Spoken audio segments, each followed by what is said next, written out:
Rousté il y a 3 semaines à Toulouse, Grenoble veut se remettre la tête à l'endroit avec la réception du Stade français. 11e au coup d'envoi de ce match et vierge de victoire à l'extérieur cette saison. Le champion de France qui n'a que 3 petits points d'avance sur la zone rouge. Et comme à son habitude, le FCG démarre plutôt bien la rencontre. Paris est en place défensivement, mais Jonathan Danty va se mettre à la faute ici, en réalisant une tête de pont pour empêcher la sortie de balle rapide de Charles McLeod. Pénalité pour Grenoble. Jonathan Wisniewski qui s'élance et ça passe. 3-0. On va pas se mentir, cette première période n'est pas palpitante. Le Stade français réduit au maximum le jeu et s'en remet à sa conquête. Slimani fait s'écrouler Barcella sur cette mêlée.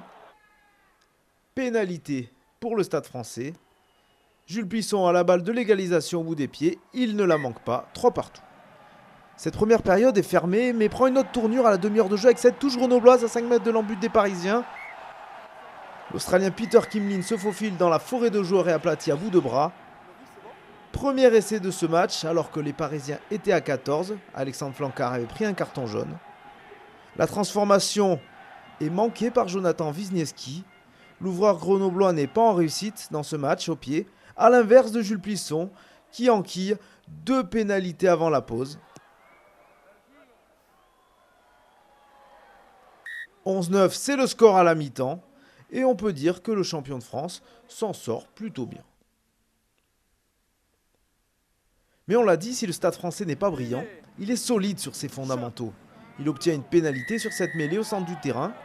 50 mètres, ça ne fait pas peur à Jules Buisson,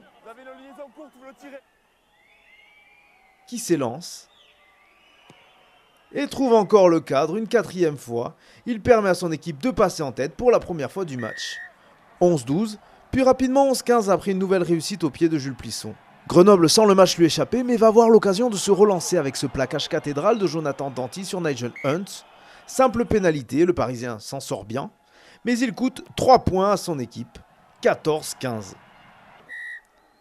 La fin du match devient crispante, les esprits s'échauffent, le pilier tongien Thomas Lolo prend même un carton jaune à l'heure de jeu. L'indiscipline va coûter 3 nouveaux points au FCG, avec cette faute de Declercq. 6e pénalité du maestro Jules Buisson. Et la 7e à 10 minutes de la fin, 100% pour l'ouvreur international et 14-21 au tableau de marque. 7 points d'écart, c'est un essai transformé, alors les Isérois vont se jeter à corps perdu dans la bataille. Ils vont être récompensés avec ce ballon porté, cornaqué par le talonneur remplaçant Anthony Egarty. 19-21, Jonathan Wisniewski va avoir la balle d'égalisation au bout du pied, mais il va la rater.